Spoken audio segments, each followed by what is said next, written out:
As I sat in the crowded stadium, cheering on our high school football team, little did I know that one phone call would change everything. That phone call came from our dear friend, Michael, who had just been diagnosed with cancer. The news hit us like a ton of bricks, but it also brought us closer together in a way we never could have imagined. This is our cancer story. The world seemed to stand still, the bustling noises of the day fading into an eerie silence as my phone vibrated in my pocket. I remember glancing at the caller ID, seeing Michael's name flashing on the screen. With an uneasy feeling in my gut, I answered, trying to sound cheerful. But the moment Michael spoke, my heart sank. His voice, usually full of laughter and jest, was somber, heavy with the weight of his news. "I have cancer," he said, his words cutting through the silence like a knife. In that instant, disbelief and fear clutched at my throat. Cancer was something you read about in articles or heard about in hushed tones. It wasn't supposed to knock on the door of my vibrant, young friend. Michael continued, explaining the type of cancer, the prognosis, and the treatment plan laid out by his doctors. With each detail, the situation became more real, and my initial shock turned into a burning resolve. I knew what I had to do.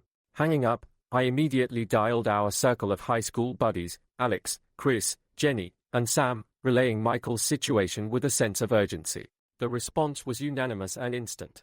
We needed to be there for Michael, to envelop him in the strength of our friendship, just as we had supported each other through every high school drama and triumph. That phone call did indeed change everything, but it also rekindled a bond that life's busyness had slowly loosened. We were no longer just friends from high school, we were comrades in arms, preparing to face down the beast of cancer with Michael. It was the beginning of a journey none of us expected to take, but one that would prove the unshakable strength of our friendship and the indomitable spirit of the human heart. Time has a way of drawing friends apart, but when adversity struck, it acted as a magnet, pulling us all back together with an urgency that surprised even us. Despite the years and the different paths our lives had taken since high school, our connection snapped back into place with the news of Michael's diagnosis. Suddenly, the distance between us seemed trivial compared to the battle our friend was facing. Gathering around Michael's living room for the first time since the news broke, we all felt a mix of emotions. There was the initial awkwardness of reunion, the kind where you're trying to fit the pieces of your past familiarity into the grown version standing before you. But it didn't take long for that awkwardness to dissolve, replaced by a sense of purpose that rejuvenated our bond. We were there for Michael, but as we soon discovered, we were also there for each other. It's funny how adversity can strip away the facades we build up over the years. In the face of Michael's cancer, our careers, achievements, and personal milestones paled in importance. What mattered was the laughter that filled the room as we recounted tales from our high school days, the kind of laughter that had once been a daily soundtrack to our lives. We found ourselves slipping into our old dynamics with ease, the roles we played in our group resurfacing as if they'd been waiting just below the surface. In those early days, we formed a pact, not through a formal declaration, but through shared glances and an unspoken agreement. We were in this together, come what may. Planning our next steps, we knew that the road ahead would be tough. But in that living room, surrounded by the faces of my childhood companions, I felt a strength that I hadn't known was missing from my life. Rekindling our bonds for this new battle, we became more than friends from high school, we became warriors in spirit, ready to face whatever came with Michael. The jokes, the stories, and the sheer presence of each other became our armor and our weapons. We were reuniting not just to reminisce about the past, but to forge a new chapter, one that was uncertain and frightening but faced with a united front. This was more than a battle against cancer, it was a testament to the enduring power of friendship.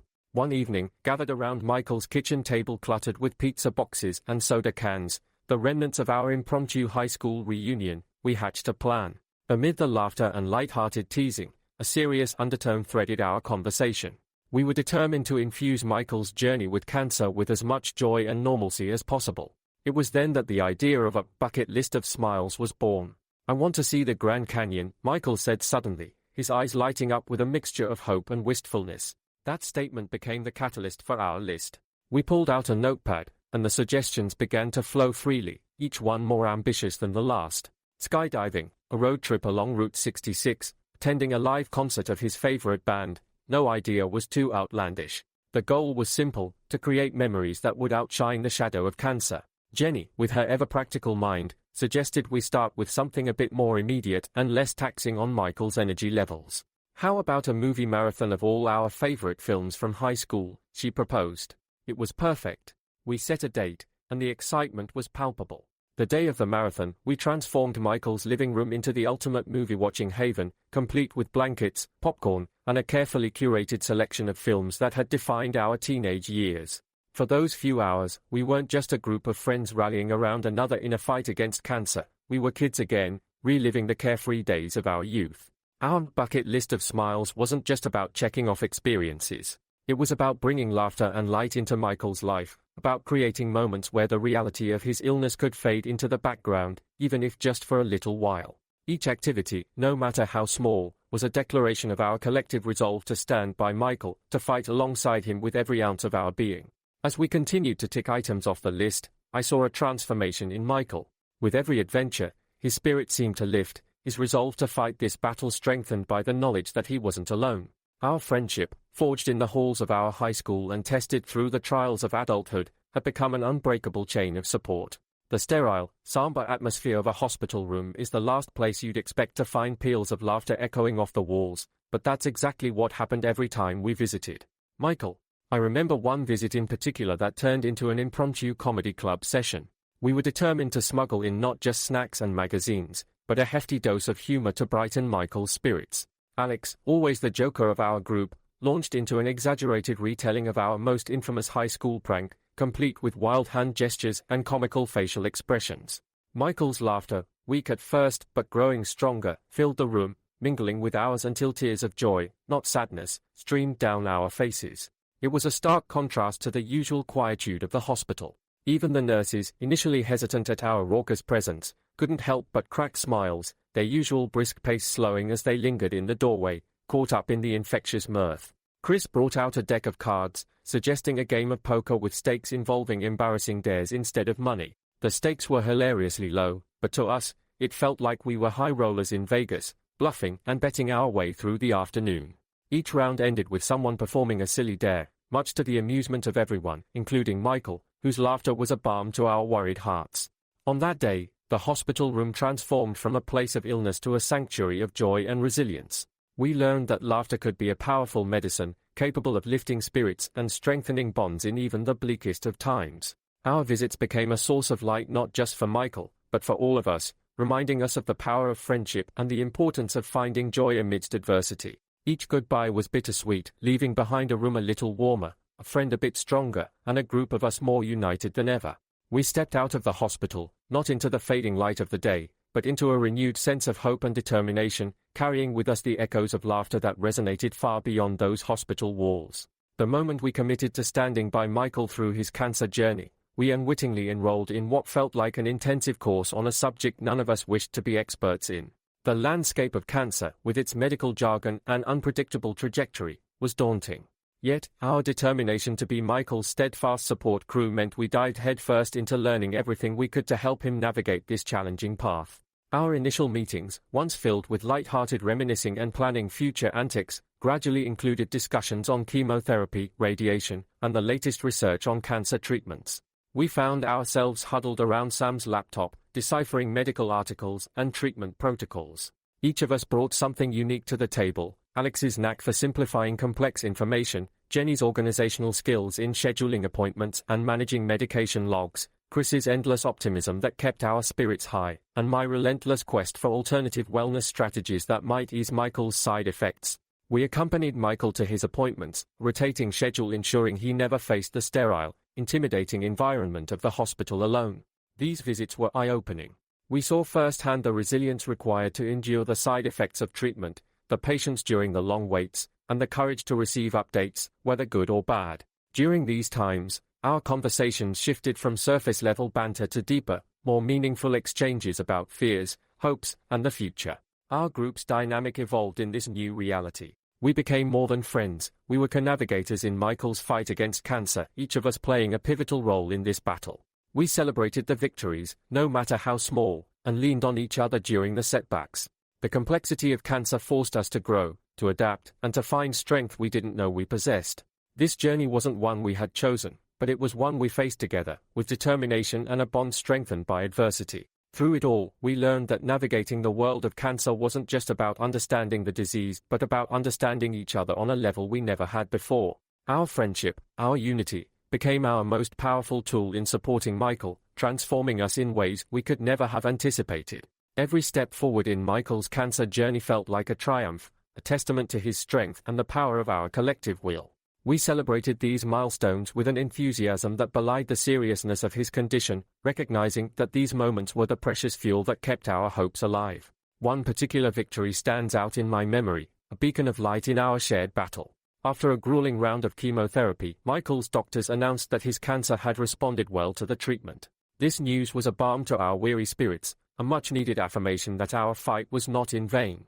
We gathered around Michael in his hospital room, a jumble of emotions, as tears and laughter mingled freely. I remember looking around at Alex, Chris, Jenny, and Sam, seeing the relief etched on their faces, and feeling an overwhelming sense of gratitude. We had become more than friends, we were a family forged through adversity. To commemorate Michael's achievement, we decided to organize a small celebration. It wasn't anything grand, just a gathering in his backyard with some of Michael's favorite foods and a playlist of songs that had become anthems of our resilience. We watched as Michael, with a strength that seemed to grow with each passing day, laughed and joked with us, the shadow of his illness momentarily lifted. It was in these moments of joy that I understood the true value of the small victories. They were not just milestones in Michael's recovery but anchors that kept us grounded in positivity, reminding us of the beauty and fragility of life. Our journey through Michael's cancer battle was punctuated by these small victories, each one a step closer to the hope of remission.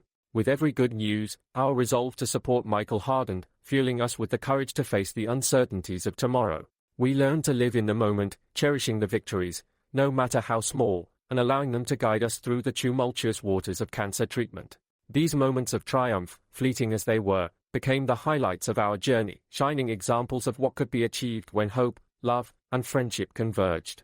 They taught us the importance of celebrating life, in all its forms, reminding us that even in the long, arduous battle against cancer, there are victories to be found, joys to be savored, and life to be lived fully, one precious moment at a time. As we journeyed alongside Michael through his cancer treatment, the profound impact of our collective support on his recovery became increasingly evident. Each hospital visit, each shared laugh, and every item checked off the bucket list of smiles, we noticed a remarkable transformation not just in Michael, but in all of us. Our support network became a vital component of his healing process, a beacon of hope during the darkest days. I remember one particular afternoon, following a challenging week of treatment, when the effects of Michael's chemotherapy were especially harsh. We all gathered in his room, armed with his favorite video games and a determination to lift his spirits. At first, Michael was too fatigued to engage, his usual spark dimmed by the relentless battle he was facing. However, as we played, teased, and rallied around him, a visible change occurred. His laughter, initially faint, grew stronger, and there was a light in his eyes that had been absent earlier in the day. It was as if our presence and unwavering support rekindled the strength within him to keep fighting.